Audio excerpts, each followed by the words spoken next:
striking it up for Special Olympics. Hello again, everybody. My name is Dale Caffey, and I am proud to be at the Westview Lanes on Waco Drive, where the Waco Comets are getting ready for Special Olympics bowling competition held on Fort Hood. I'm with LaDonna Pimbleton. She's with the Special Education Department. And Donna, this is exciting. This is the second sport in a series of sports that our kids get to be involved in. Let's talk in total about the importance of Special Olympics and why they exist and how much fun you have at the same time the kids have. Well, it is an exciting day for everyone.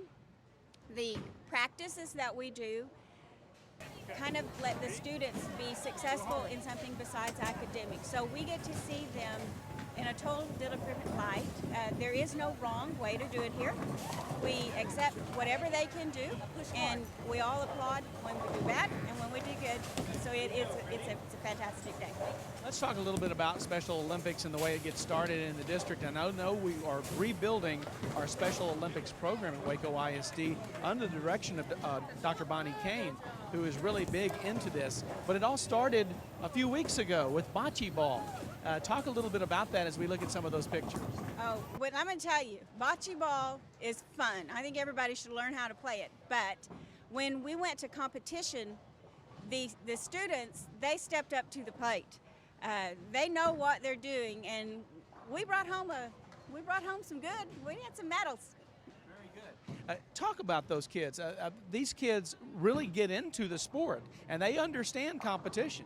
They do understand competition, but they also understand that those are their friends. So whether they're doing bad or good, or they're losing against somebody, they will applaud when somebody does good. And that includes their opponents, even from other schools, because I noticed that at bocce ball. Yes. We know when a good shot has happened, and we celebrate with whoever's with us. Okay, next up, of course, we're at the bowling lanes right now getting ready for the Fort Hood competition. You've been there many times before. Talk a little bit about why it's on Fort Hood and how it happens every year. I don't really know why it's on Fort Hood, but I know that the soldiers become involved. When we get there, they embrace them, and they become like a mentor to the bowlers. So when we get there, they're assigned to some lanes, and you'd have thought that they were the coaches.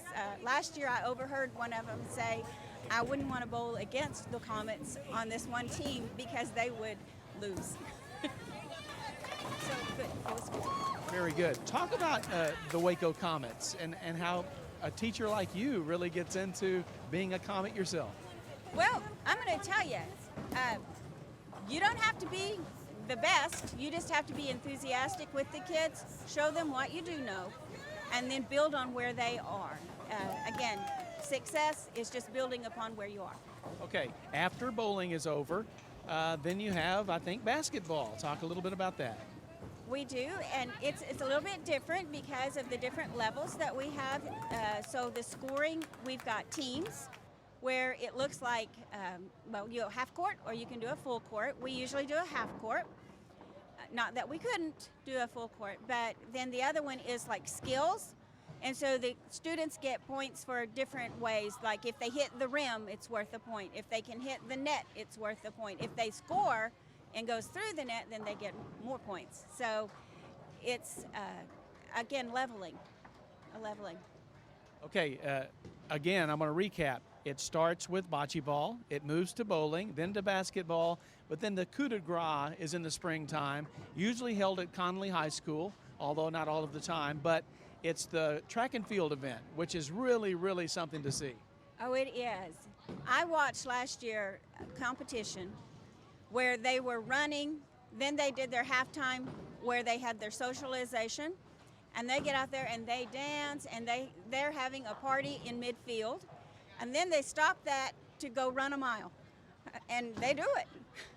It's a day, again, of celebration. Sometimes they've made friends, and the only time they get to see their friends from the other schools is during competition. And so it's like hugging and like, I haven't seen you in a long time. What you been doing? It's good. I know that all of us are somewhat passionate about our jobs, but it seems to me like a person like you has more passion about your job than the normal person. Well, I am passionate. special education is a calling, and I was called, and I'm so happy I'm here. I can't imagine anywhere else. Very good. Well, how's the preparation going in bowling? Let me tell you, these kids are good. They listen to you, and when they're not doing as well as what they want to do, and you do a little coaching with them, it's like, okay, I got it, and then they try, and it's good. Okay, when you're out here, and occasionally or many times you'll see a strike, won't you? We're talking about good bowlers. We are, and when the strike happens, you usually see an applause coming from the lane beside you and both of them on the other side of you, because we're watching each other, and the students know when that strike happens that it's important, and they applaud each other. Very good. LaDonna, you looking forward to that trip to Fort Hood again this year? I am. I think we'll need an armored car to bring home all the gold. Very good. LaDonna Pimbleton with the Special Education Department. Once again, the Waco Comets of Waco ISD getting ready for bowling competition on Fort Hood. And what date is that? Do you remember the date? November 14th. November the 14th. So be at Fort Hood for some great bowling action. This is Dale Caffey reporting from the Westview Lanes on Waco Drive.